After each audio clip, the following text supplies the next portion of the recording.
Hello everyone and welcome. I'm Shay. It is not safe to drink water from rivers, streams, ponds, lakes, open wells, or burst pipes unless it has been boiled. People also pollute water in rivers and streams by putting unwanted waste into them. This includes insecticides that run off from the land, especially in the rainy season, and seep into our water supply. People usually drink water from a fountain. When drinking from a fountain, do not let your lips touch any part of it. A good supply of drinking water is essential for the individual and family to use. Most families can obtain their water from the water authority's main, while others in rural areas obtain water from private sources such as streams, rivers, lakes, wells, springs, or by catchments from rooftops and paved surfaces. The water used must be colorless, free from suspended matter and harmful bacteria, and pleasant to your taste. Water comes from different sources such as the following. Water comes from the following sources. 1.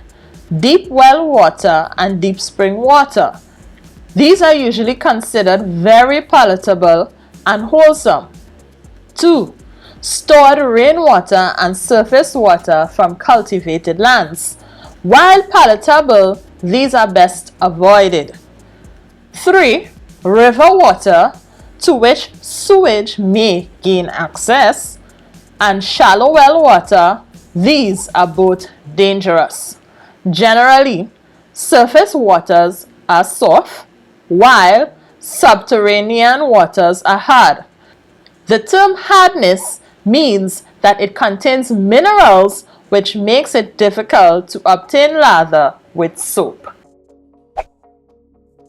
Water for use in the homes should be free of bacteria, palatable, sparkling clear, and without objectionable taste or odor. In its natural state, water seldom has these qualities and must be treated at a treatment plant.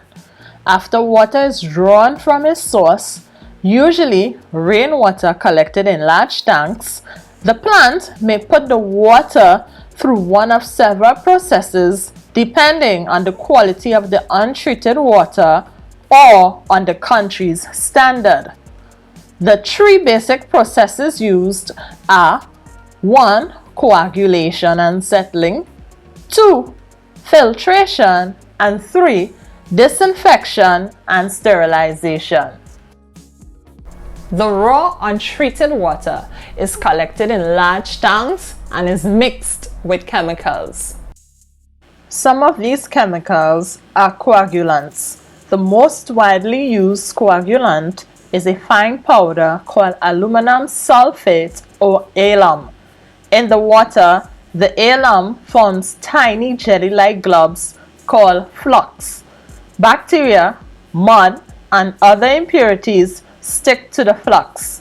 The water then passes into a settling basin where the flux settles to the bottom. Coagulation and settlement remove most impurities. There are two types of filtration used. That is the slow sand filter and the pressure filter. The slow sand filters consist of a rectangular tank constructed of brickwood or concrete with porous slabs or perforated tiles over collecting channels at its base. The filter bed consists of a layer of fine sand about 1 meter in depth, the top of which is kept flooded with water to a depth of 45 inches.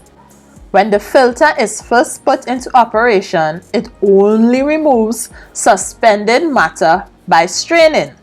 Clean, fine sand will not keep back bacteria. but the surface of the sand soon becomes covered with a thin layer of colloidal matter deposited from the water. The gelatinous film constitutes the actual filter, and it's a barrier to the passage of bacteria. The production of this film is sometimes done artificially by the use of a chemical coagulant such as aluminum sulfate. Pressure filters are more widely used than sand filters. They take less space for their installation and is easier to clean than the sand. The principle of operation is the same, but filtration is more quicker. Purification of the water takes place in closed steel cylinders working under pressure. The efficiency of the filter is increased by adding a small dose of aluminum sulfate to the inlet water. This forms a gelatinous film on top of the sand as described for the slow sand filter. The film is known as the vital layer. All water for human consumption should be free from harmful bacteria. Chlorine is added to the water, which oxidizes the organic compounds in it. The dosage of chlorine is strictly regulated so that there is enough to destroy any bacteria present, but not so much that it gives an unpleasant taste to the water. The chlorine is stored as a liquid under pressure in special steel cylinders similar to oxygen cylinders but painted yellow. On being released from the cylinder, the liquid converts to a gas, which is then injected into the water main or storage tank. The flow of chlorine is controlled automatically to give the correct dosage. Other processes are used to remove unpleasant taste or smell or to give water special qualities. Aeration improves taste and odor. In this process, water is usually sprayed or trickled through the air. The oxygen in the air takes away the bad taste and odor. Since water is readily available at homes, some families may tend to take it for granted and use it very freely. If we had to carry our water from wells and pumps, we would use less of it. Water is a resource with limited supply, and in some areas, there is never enough water to meet all the needs. For this reason, we all need to practice conservation measures. The following are some practices that can be used to conserve water. 1. Check toilets and faucets for leaks. A small leak can waste more water than its normal use in a day. 2. Turn off the faucet while brushing teeth or when shaving. Several gallons may be wasted in the time it takes to brush your teeth or shave. 3.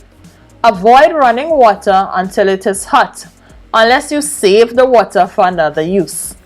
4. A toilet uses a great deal of water. If a new toilet is to be installed, inquire about water-saving models. 5. Adjust the water level controls in the washing machine according to the size of the wash load. 6. Water the lawn or garden only when necessary to save plants. Watering in the evening allows the water to sink into the ground and reduces evaporation. In closing, please do not waste water. Thank you so very much for watching. We have come to the end of the lesson for today. But do remember, every day you learn, you grow. So keep learning and you'll keep growing. Bye for now.